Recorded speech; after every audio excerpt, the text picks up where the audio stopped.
Thanks for tuning in again. Welcome back to 5-Minute MuckBusters, where we explore how writing can help you make it through the thick sludge of life. Yes, you. If you can write a holiday newsletter, you can write for wellness. In this episode, we'll talk about why wellness writing is kale for the mind, body, and soul. Once upon a time, way back in the 20th century, there was an American psychotherapist named Ira Progoff. He promoted the idea that journaling can help with your personal growth. Then along came a social psychologist dude named James Pennebaker, and he conducted a bunch of studies that showed that our words, ideas, and behaviors are closely linked, and how the stories we tell ourselves shape who we are and how we see the world. Let me repeat that. Our words, ideas, and behaviors are closely linked, and the stories we tell ourselves shape who we are and how we see the world.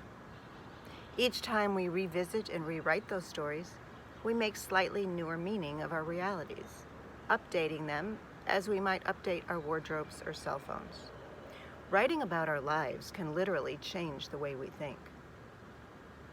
And because how we think has a profound impact on how we feel, physically, emotionally, mentally, and spiritually, the impact continues to go round and round, with those thoughts and feelings impacting how we act and react every day.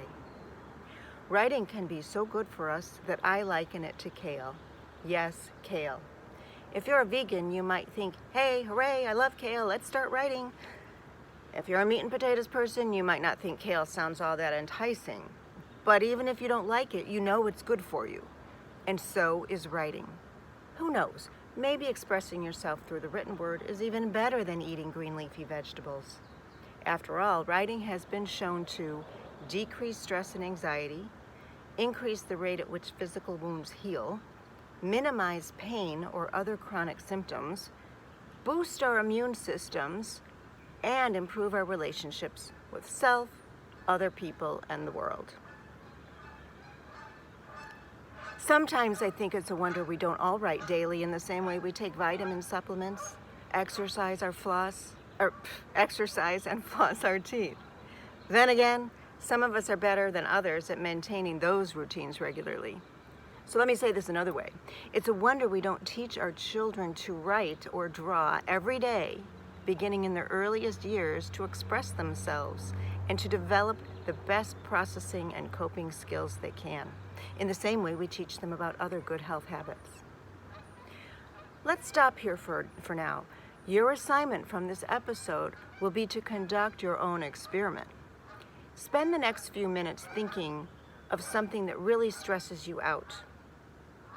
Notice how you feel. Is your breathing shallow? Is your jaw clenched? You might even want to check your pulse and write that down. Then spend the next few minutes writing about your stressor.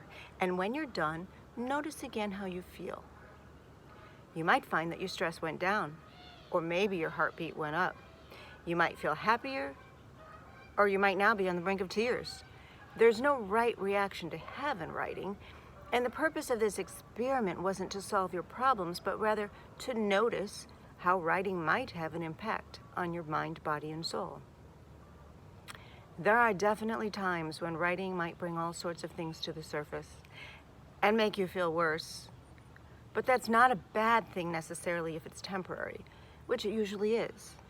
Feeling poorly after writing means you're processing and moving toward a better place. We'll talk more about this later, but let me offer one quote to you now that's been attributed to 19th century writer Washington Irving, and that I refer back to often. He said, "There is a sacredness in tears. They are the messengers of overwhelming grief, of deep contrition, and of unspeakable love." Keep in mind that writing's impact can be fluid depending on so many factors. And obviously this experiment was a contrived situation. Also, writing isn't a panacea. It doesn't promise to work miracles, although sometimes it seems it does. So hey, if you didn't notice any difference in how you felt after you performed this experiment, that's okay. There'll be plenty of other opportunities to experience the power of wellness writing. Alrighty then, that's it for now. Thanks again for tuning in. Next time we'll talk about various writing formats, tools, and techniques. Until then, be well and keep on writing. For more about wellness writing, check out my book.